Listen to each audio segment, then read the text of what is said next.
piano. Yep. You're all keyed up, ready to go. Why are you here? To play with Barnsey. Yeah. And what's the track you're doing? The Wait, which is an old standard covered by the band, the Staple Singers, among many others. Mm-hmm. And the door's going to keep cracking open. I can. Let me just get that. Yep. Just choke myself. Okay, I'm back now. So, Tony, you're the latest addition to the band. So, Uh-huh. how long have you been with them?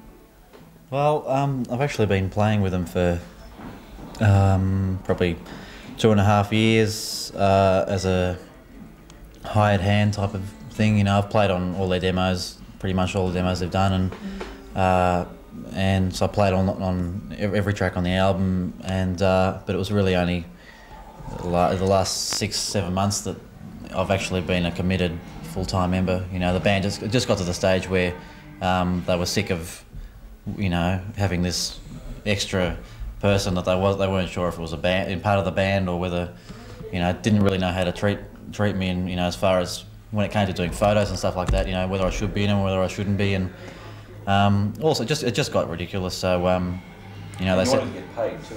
no, the thing is, I was getting paid when I wasn't a member. That's the you know, that was the biggest sacrifice, because they had to pay me, you know, reasonable amount of money to you know, to be, you know, like a session fee type of thing, and so that was the biggest sacrifice, the money, really, but it's worked out pretty well, you know.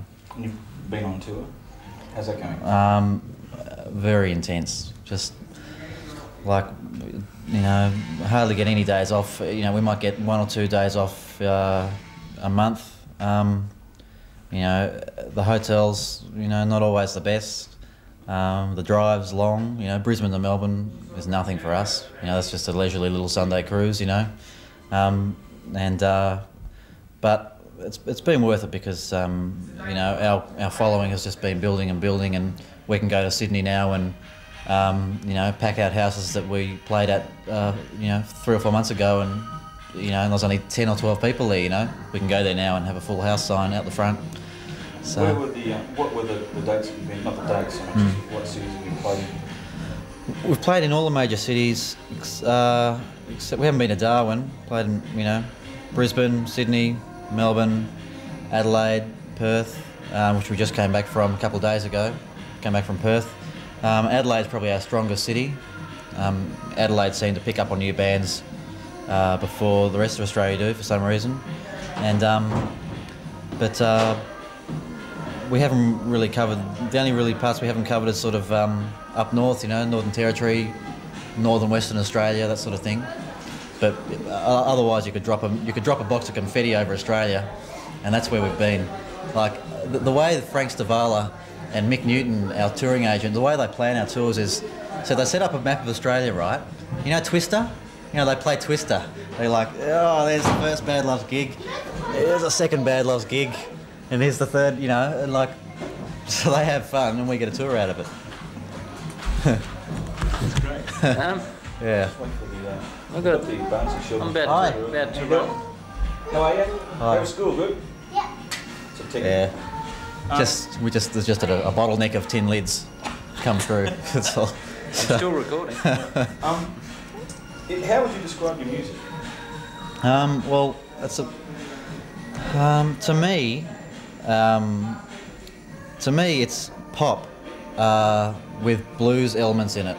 You know, maybe the other guys would say it's much more blues than pop, but I think anything commercial you have to call pop, because Frank Sinatra was pop once, and now, you know, you look at it and say, oh, only your grandfather would listen to that. I mean, I know you do, Clayton, but you know, but so I think anything that's commercial and that's being played on the radio is pop, and there are blues elements in there and everything like that, but it's a really hard thing to describe, because it's the first thing people say to you, what sort of music do you play? And to us it's just a natural, we play what we play, but trying to put it into words, sometimes it's best not to categorise it and just give people a CD and say, this is what we play. Now, what about individually, like your individual interests in music? Are they diverse? We're all reasonably different. I'm probably the most different I'm into more commercial stuff than probably the rest of the guys. You know, I was brought up on Hall & Oates, absolutely loved Hall & Oates. Todd Rundgren, absolutely love. But there are other elements like people like Billy Preston, you know, who's a famous organ player, played with the Beatles and Stones and all that sort of stuff. Jimmy Smith, another organ player, you know, from the 50s, 60s, who I love. Even the Beatles, you know, I like. So, Are those influences affected your choice of instruments that you use? I mean, I know you use the Hammond organ player. yeah. Sort of Actually, the one person who really put me onto Hammond was Steve Winwood. I was in a band called the Slow Club who supported Steve Winwood on his whole Australian tour. And at that stage, I was just playing synthesizers like every other keyboard. And seeing Steve Winwood, it made me realise Hammond it's a whole instrument within itself.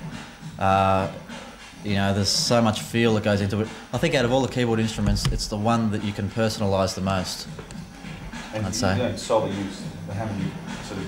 Yeah, we use a bit of Wurlitzer electric piano, a bit of Rhodes, a bit of acoustic piano, but Hammond's is pretty much part of that Badloves sound. You know, if there is a sound we have, it's the Hammond's a pretty big part of it. Like there's been a few gigs where the Hammond's gone down.